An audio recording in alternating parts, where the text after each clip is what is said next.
Kemudian ikhwatul Islam a'azzakumullah, ada sikap-sikap atau kesalahan-kesalahan sikap terhadap para ulama.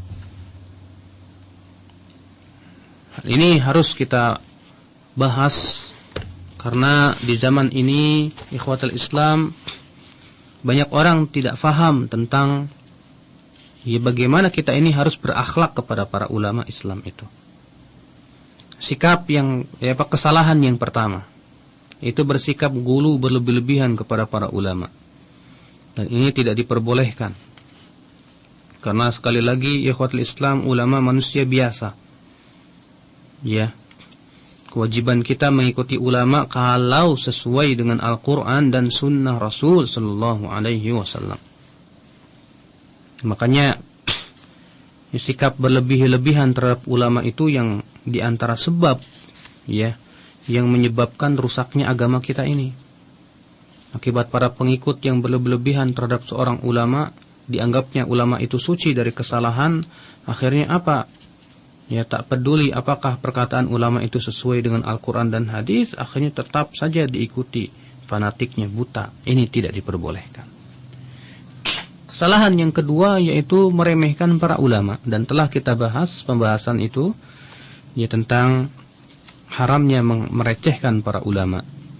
Karena Rasulullah bersabda, "Laisa minna man lam yarham saghirana wa yuqir kabirana wa ya'rif wa yujilla kabirana wa ya'rif li alimina haqqa."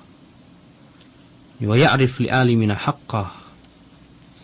Bukan dari golongan kami, kata Rasulullah, orang yang tidak menyayangi yang lebih muda, tidak menghormati yang lebih tua, dan tidak mengetahui hak-hak para ulama.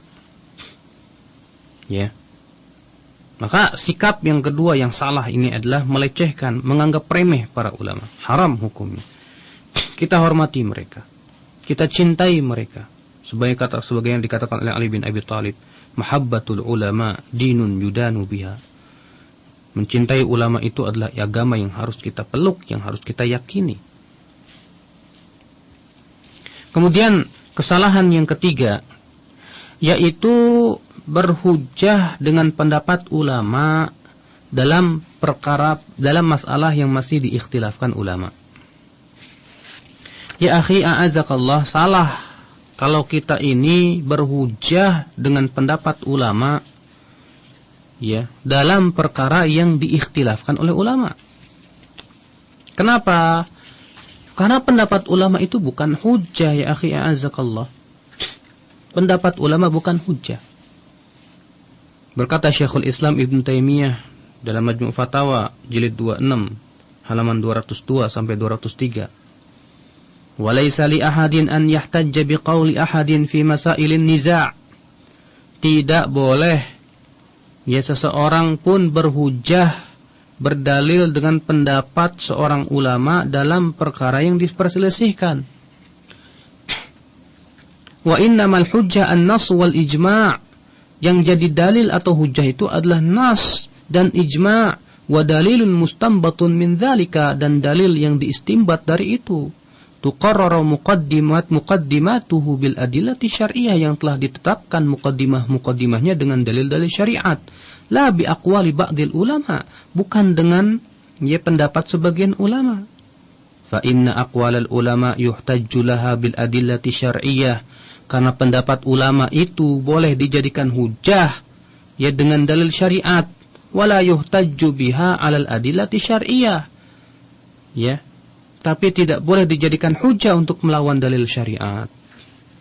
Nah, ini terkadang ya akhi a'azakallah di masyarakat kita, yang terkadang banyak saudara-saudara kita tidak mengerti karena jauhnya mereka dari pemahaman yang sahih.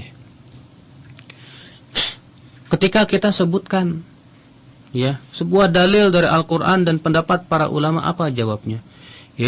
Itu mah pendapat ulama kalian. Kami juga punya ulama, katanya. Nih, ulama kami juga berpunya, berkata anu, Masya Allah. Ya akhi, apakah seperti itu dalam menyikapi perselisihan? La wallah. Para ulama telah bersepakat bahwa pendapat ulama tidak boleh dijadikan dalil dalam masalah yang diikhtilafkan. Bukankah Allah berfirman dalam surat An-Nisa ayat 59, "Fa in tanaza'tum fi syai'in farudduhu ila Allahi war Rasul." Ya, kalau kalian berselisih dalam suatu perkara, apakah Allah mengatakan kembalikan kepada pendapat ulama? Tidak. Ataukah dikembalikan kepada masing-masing? Tidak. Allah mengatakan apa? Farudduhu ila Allahi war Rasul. Kembalikan kepada Allah dan Rasulnya. Kepada Allah artinya Al-Quran, kepada Rasul artinya sunnahnya, hadisnya. Ya, kemudian Allah mengatakan, in kuntum tu'minuna billahi wal yaumil akhir, jika kalian beriman kepada Allah dan hari akhir. Ya. Karena apa? Mengembalikan perselisihan ulama kepada Al-Quran dan sunnah tanda keimanan seseorang kepada Allah dan hari akhirat. Jadi akhi a'azakallah, salah dan sangat salah kalau dalam masalah ikhtilaf kita kemudian dikembalikan kepada ulama-ulama masing-masing yang dia jadikan pegangan. Tidak. Jadi masalah yang diperselisihkan ulama kembalikan kepada Al-Quran dan sunnah. Lihat dalil-dalilnya bagaimana. Siapa saja ulama yang kuat dalilnya, sahih, jelas, gamblang pendalilannya, itu yang kita pegang. Dan siapa saja ulama yang dhaif, dalilnya lemah, ya, sisi pendalilannya, maka tidak boleh kita pegang. Agar kita ini selamat, ya akhi a'azakallah, dan tidak sembarangan di dalam menentukan, ya, pendapat ulama. Coba bayangkan akhi, ya, kalau misalnya setiap orang berkata, ya saya juga punya ulama, kamu sampean punya ulama, saya punya ulama, ya. Tentu yang akan terjadi apa? Ya masing-masing ngotot dengan pendapatnya sendiri-sendiri. Padahal ulama ya tidak ingin dijadikan demikian. Para ulama terdahulu ya kalau berdialog selalu membawakan dalil-dalil dan hujah-hujah. Ini hujahnya, ini dalilnya. Ya tidak pernah berhujah dengan pendapat ulama dalam masalah-masalah yang diikhtilafkan. Ya, ini kesalahan, ya, sikap